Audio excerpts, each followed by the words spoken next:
Hey guys, my name's Ben, and I'm going to show you how to take apart a Whirlpool dryer timer and refurbish it to repair it from you not getting any heat out of your dryer.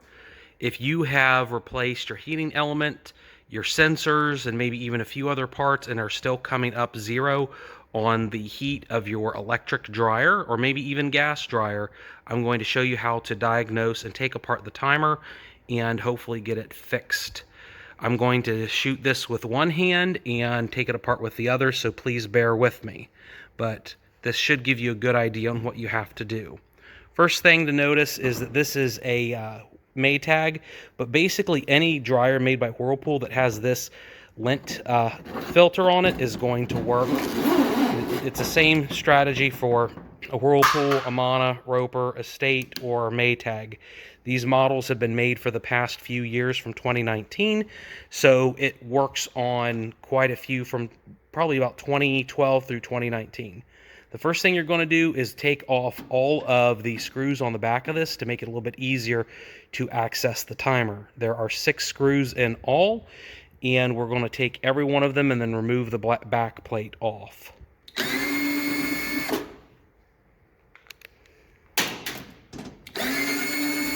And again, I'm doing all this while holding it, so there may come issues on this.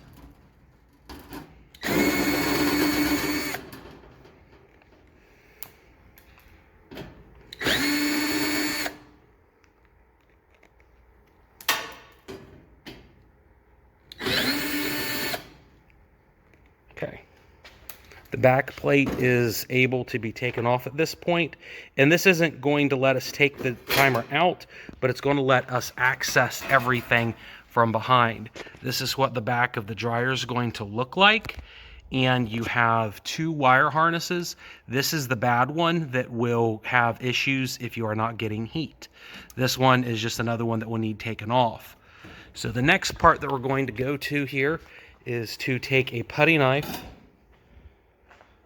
and press in underneath where the spring clip is. It is hidden. You will not be able to see it. And then you'll push it in and then up. And that will separate the console panel. And you're going to do this on both sides of the unit.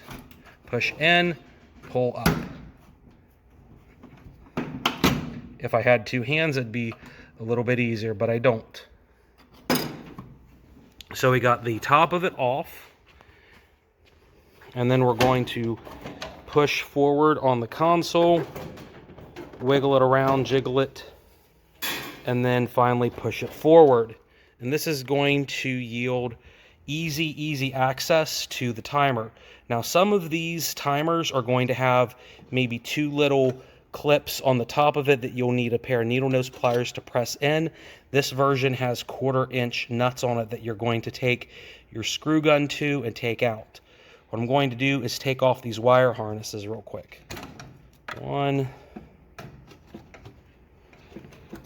2, 3, maybe 3, and then the main one that causes the issues is right here, and hopefully I can get that off pretty easy. That one may take 2 hands for most people. And then finally, you have the wire harness here. This one, you can use your putty knife to press into the tab and then pull it out. I'll be honest, I had to reshoot this video, so I kind of loosened this one up already. But you can use the edge of a putty knife or a flat blade screwdriver pocket knife to press into this and pull the wire harness out for this motor. This one is really frustrating. It's similar to the one on the dryer door switch. They absolutely suck. So what we have now, once all this wiring is exposed, is what causes the issue with these dryers, and then we're going to tear it apart and fix. What happens is if you take a multimeter to these 3 contacts, they will be charred and damaged between A and C right here. And what will happen is when you take a multimeter for continuity purposes between A and C, you will not get any sort of reading. It will be an open line. The contacts inside are charred, and need repaired. So if you take a multimeter between A and C and can't get anything on a high heat setting, then that means the timer is what is bad. It's not your element, your sensors, or anything else. It's going to be this right here. So what I'm going to do is take my screw gun and take out the 2 screws that are here. And then we're going to take out the ground screw. And then we will just simply take the timer knob out. And we are good to go. So everything's done there. Taking the timer knob out, and then the timer will just drop. So what I'm going to do from here is to take the timer and the timer knob, because I will need that to advance everything when I'm testing it, and then we'll go through this on the table and go from there. So here we have the timer as it stands being taken out from the dryer. This is the model number. We'll throw it up in the description, but there are a few different models that are similar from Whirlpool that have the same problem. Generally, any model that has the 3 connectors on the bottom, on the right side, and then 4 on the left have this problem. It's very common, but it's not the worst thing to have to fix. So once it's been isolated from the dryer, what we're going to do is take a Phillips head screwdriver and remove the 2 screws that hold the entire assembly together.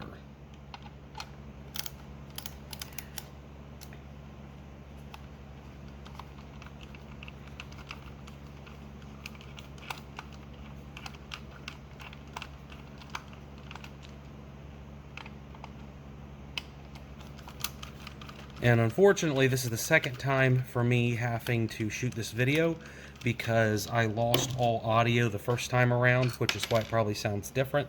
The microphone decided to die on me.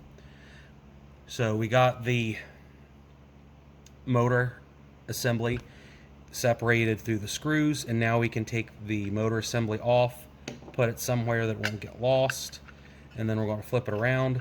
I have the knob on this, which we need for testing later on. I'm going to take it off, put it to the side.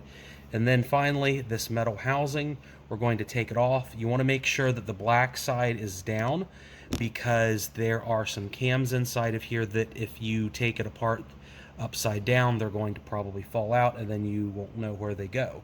So we'll take that, put it to the side as well. And this is the inside of a Whirlpool modern timer. They still make these on pretty much every basic cheap Whirlpool Amana Maytag, so your inside internals are going to look a lot like this. The problem area on these units is the 3 contacts here, here, and here. The issue that you run into on why these will not work is that these little contacts are corroded. If you can see them right there. Now, since this is the second time I'm doing this video, I have already refurbished these contacts so they don't look terrible. So what I'm going to do to separate the contacts is move it from a high heat mode into another low heat or no heat mode, which will separate the contacts. And this kind of shows you how a timer actually works. As the gear shaft spins around clockwise, it changes the different cams on here, which gives you different modes and settings. It's pretty simple, but it ends up working pretty well on dryers if it weren't for the fact that these are kind of poorly made. So one thing you can also look out for if you are having problems on your dryer not heating is this actual gear case right here. Sometimes these plastic couplings, the shaft, will be damaged and stripped. I've seen 1 or 2 get stripped from the shaft. So if you can't turn it, then likely your timer is junk. But what we're going to be focusing on are these contacts down here. If you get up good and close, sometimes you can see some heat damage on these. And that's what you're going to want to take a emery board with and go ahead and file the contacts down. And again, unfortunately, I have already repaired this due to losing sound the first time. So you're going to take an emery board. These are from the dollar store, and you're just going to go in and just keep rubbing these till the contacts are polished. Now, one thing you may want to do is remove this cam here and just take it out of the way. Note the orientation. It's between C and D right here, so it can be put to the side and just get filing away. This will take 5 to 10 minutes to go through and polish off. It's not the easiest. If I had to actually polish this fully, you'd be fast forwarding the video a lot, because these can get really, really bad. You can take 5, 10, 15 minutes even on refurbishing this, but it will make your timer nice and new. But again, the big thing is making sure that you get your emery board, nail file, whatever you use, down in there and really polish the contacts off. You may go through 1 or 2 of these in the process, so make sure you get a few of them. You can use these kind, which are wooden, or you can use a metal nail file. Those tend to work a little bit better, but then they have like a flat non-file tip at the very end of them, so you may need to take some sort of cutting device and remove the tip. Those work pretty well too. So I've sanded this down a little bit. Looks a little bit better than what it did, but the reality is I've already had to polish this once, so it's essentially good to go already. What I'm going to do is rotate the cam, or the gear shaft, back into a high heat mode and see if I have continuity. This will only go one way with the teeth, and when you rotate it, you can kind of see how it's supposed to activate back and forward on the different high heat, low heat modes. So I think I got this one actually, no, I think it's the right way. But when you start rotating, you'll see it go through the different modes and whether or not it activates. Actually, I think I'm right. This is backwards.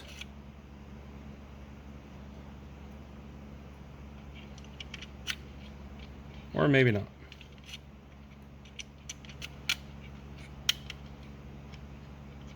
Yeah, there we go. I don't think it was on tight enough. But you can see the cams activate and go into different modes. Anyways, what you're looking for on this, and generally on any of these timers, is that the upper right quadrant from roughly 1 o'clock to 4 o'clock is going to be a high heat mode, which you're going to get all your contacts A through C to touch. So you want to take a multimeter on continuity and see if you get continuity. So I have a cheapo Amazon multimeter. It's about $28, $30. It works really well. It also has the nice little sound to it when you have continuity. So cool. So we're going to take our probes, and you can do this on the inside of the unit as well as on the outside. And again, we're looking for continuity between A and C. Cool. So we're getting continuity between A and C, which means you should get heat at least off the timer. Now, being careful, I'm going to flip it around and check A to C here as well. Everything's good. We got A to C, which means B and C also works fine. So everything's testing out good on this. Something that I don't want to overlook is that sometimes it can be very difficult to get the contacts fully refurbished because you are sanding off some of the metal, which means that there's a wider gap between each of these contacts. Sometimes you may have to bend this A pin. This is the one that I've seen the worst have issues with, is typically A. There is a plastic piece, let's see, right here. And sometimes what I will do is sand this plastic piece down with the nail file on the right side, so it has a little bit more room to move forward on to the B contact. The other thing you can do is take the pen and bend it forward just a little bit. I don't like doing that because if you bend it, it's possible that it won't be totally flush with the contact pads on B. So be careful about that. However, I tend to find that filing the plastic down works the best, but it does take an extra 5 minutes just to do that part. So everything's good to go on this unit. It did not take me nearly as long to file things down just because I did it in another video and lost all the sound. So what we're going to do now is put everything back together. the shafts and cams are where they need to be on this unit. So I'm going to take the metal face, put it on. Now we can flip it over and put the motor on. Now, one thing you want to notice about the motor is that sometimes it can be put in a little bit odd and will not go down all the way. Sometimes it does require you to advance the timer just a little bit to make sure that the gears will align. I've also had some problems to where it wasn't put in properly and the gears will bind on the inside of the motor with the inside of the timer and it won't advance. So once you have the screws inside and everything is bolted down properly, you want to manually advance the timer just to make sure that there is no binding inside the timer casing itself. So we got one screw down and had a technical difficulty, and we are going to go ahead and tighten the other screw down.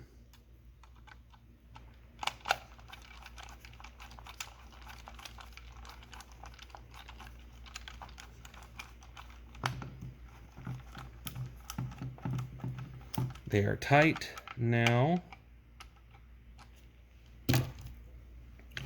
And now we're going to put the original Maytag knob back on and rotate. Has a nice firm clicking sound. Definitely sounds like everything's advancing. And then I'm going to put it in high heat, which is roughly right there, and then do one final continuity test between A and C. I have had a few issues where I advance the knob and I don't get heat anymore because, again, that gear case gets bound up and doesn't advance properly. So, again, I'm going to look for A and C and hope that I get continuity. So we got continuity there and continuity between B and C. I'm going to go back, advance the timer just a little bit more, and we'll throw it in auto drive, which I think should get us some continuity too. But yep, cool. So roughly at the 10 o'clock positions, high or timed heat, or no, not timed heat, auto dry. So that's a high heat setting that you'll use A and C on, and then of course your timed heat. And every unit that I've dealt with of this model, it's always mapped out the same. So that is basically everything you need to know about refurbishing this timer. And then we're just going to take it, throw it back in the unit, and everything, at least in regards to the timer, will be fine. We've checked it 3 or 4 times on the connections. Everything is good in terms of continuity. We're not doing resistance. It's just a basic continuity check. So that's how I refurbish these timers. I'll be honest, it probably works about 90% of the time. Once in a rare while, I just cannot get those contacts to work together between the A, B, and C, and then I'll have to get a new timer. They're roughly $60 to $80 depending on where you buy them. The newer versions are through a different company, which I think they are even better than these, but they're mapped out exactly the same. They just feel more old school in terms of the gear case, but it's still plastic. And the new ones I think are Robert Shaw, and it's like revision G or somewhere way above this letter D. Typically when I have to refurbish these, it has an A through a D in the letters, so they're a little bit older. But if you guys have any questions about this video, or if there's anything else you want to see refurbished or repaired, send me a message or a comment. Have a great day, guys.